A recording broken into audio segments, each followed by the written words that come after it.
Hello everyone, and welcome to the Curious Mind podcast. My name is Gabriel Ellis. I'm a psychotherapist and Buddhist scholar, and in this podcast I take deep dives into complex psychological topics that affect our well-being in general. Today I want to discuss the preconditions for self-development, be it alone, in coaching, counseling, or therapy. The first precondition is a sober and unbiased assessment of my life situation.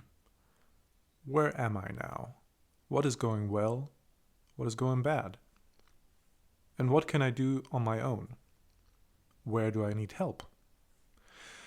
In a sense, this first precondition is truthfulness towards myself, as much as I can. Or, in other words, I vow not to lie to myself. Don't take this lightly. Many people are sloppy when it comes to this aspect. I tell myself regarding an issue, oh, it's fine, it will sort itself out somehow, when actually I know that it will not improve on its own. Or telling myself that the relationship is okay when it isn't. Or to think that someone is a friend and really likes me when they actually don't act on it. In other words, it is part of daily life that I bullshit myself to a certain extent. Only when it comes to self-development and mental health, this will backfire. Why? Because the unconscious is listening, and it knows quite well if I tell myself the truth or if I lie to myself. And when it sees that I am knowingly lying to myself, it concludes that I cannot handle the truth. And so, in order to protect me, it will withhold the truth and other matters from me, especially when it comes to difficult stuff that I need to deal with in therapy. And as a consequence, the strongest ally I can have, which is myself or the unconscious, withholds its support. And left alone, I am quite helpless. So, do yourself a favor and set up within yourself a solid foundation of truthfulness. Not only so that you can effectively work on yourself, but also in order to secure the support of the unconscious. The second precondition that needs to accompany truthfulness is benevolence and goodwill towards myself. To firmly establish the will to get better. For example, I could practice truthfulness and then come to the conclusion, when I look at myself, the truth is I'm a loser and probably always will be. People just don't like me, and why should they? This, of course, is only a depressive mindset disguised as truthfulness. The truthful assessment shouldn't imply a value of myself. It should really approximate an objective view of the situation. Wishing myself well is additionally an attitude which is simply necessary to give the unconscious the direction of improvement. This is actually what many people really struggle with. And there are two types of people here. The first just cannot bring themselves to wish themselves well. They think, I don't deserve it, I'm a bad person, I'm stupid. How can I wish myself well after what I've done, etc.? This group of people is quite tragic, and I can't pretend that there is a simple trick or technique to switch to goodwill. It's just a fact that people with this mindset have a much more difficult time with the improvement of their mental health. A second type wishes themselves well, but it doesn't have a high priority. There's always something that is on the way. Like, what about my obligations, the kids, my work? It's not the right time. I focus on the relationship right now, not on myself. Or I don't want to waste money on therapy, or I can afford to work less. Work is critical right now and I have to focus on my career. Maybe next year. Or the situation isn't that bad anyhow. Or maybe I will start yoga next month. Let's see. Or springtime will improve my mood, I'm just weather sensitive. Or it's nothing, I just need to rest, that's all, etc. You know all these attitudes. So effectively, other things are always more important than my mental well-being, and there is always a lack of time or money or opportunity. If this is my attitude, then obviously the unconscious will follow my lead. It will react with a mix of exhaustion, sadness, satisfaction, accomplishment, and most of all, confusion. When the unconscious lacks direction, it reacts in a confused way and simply will not be very supportive.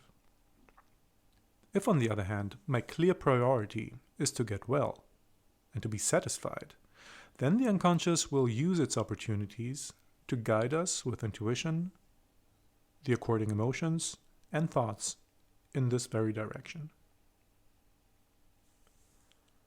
The third precondition, finally, is taking responsibility for what I'm experiencing, for the direction I'm heading, and very importantly, also for what happened to me in the past. When it comes to responsibility, we have the rare occasion where the objective reality doesn't match up with the necessary psychological attitude.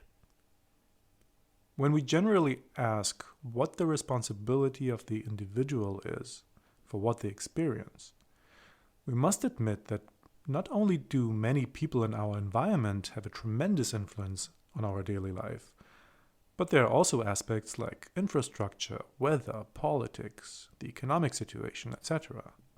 So, if I put on the philosopher's hat, it seems ridiculous to assume responsibility for the outcome of the situation with all these major forces I'm exposed to.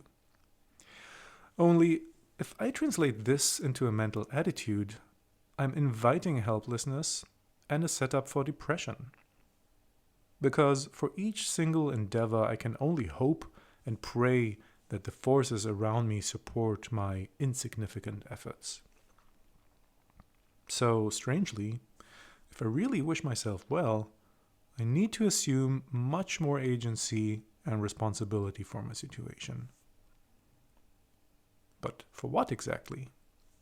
In the big picture, yes, I have to assume some responsibility for my situation. We all know that. But at a micro level, what it comes down to is to assume a tremendous responsibility for my reactions to situations, for my emotions, including my happiness, for what I think about myself, for how I think about others and act towards them, and for my actions in general.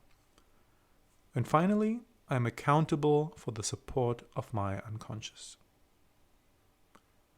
And here, please don't misunderstand me. I don't mean superficial positivity, optimism, and a go-to spirit. This is a petty attitude, totally disagreeing with the role of the unconscious. Much more, I have to get into a dialogue with the unconscious and not superficially dictated what I have to feel and what I have to think. For example, if I feel unhappy with my work situation, then the irresponsible thing is to suffer through it and to force myself to go to work year after year. Why is it wrong? Because the sense of unhappiness is a message from the unconscious to let me know that something important is missing. Ignoring this message tells the unconscious that I'm generally not very interested in what it has to say, and hence it will stop communicating with me. And then I will be totally lost in dissatisfaction, not knowing what I want. So my first duty is to take my dissatisfaction with work seriously, and first of all to investigate what I am missing, where my lack is. And these can be many things. I might miss excitement, recognition through money or career, friendship, time, etc. Then I have to ask myself if maybe I have an unrealistic expectation. For example, if I'm 45 and haven't got promoted for a longer time, I can ask myself if I deserve a promotion, and then it might be better to look for another position.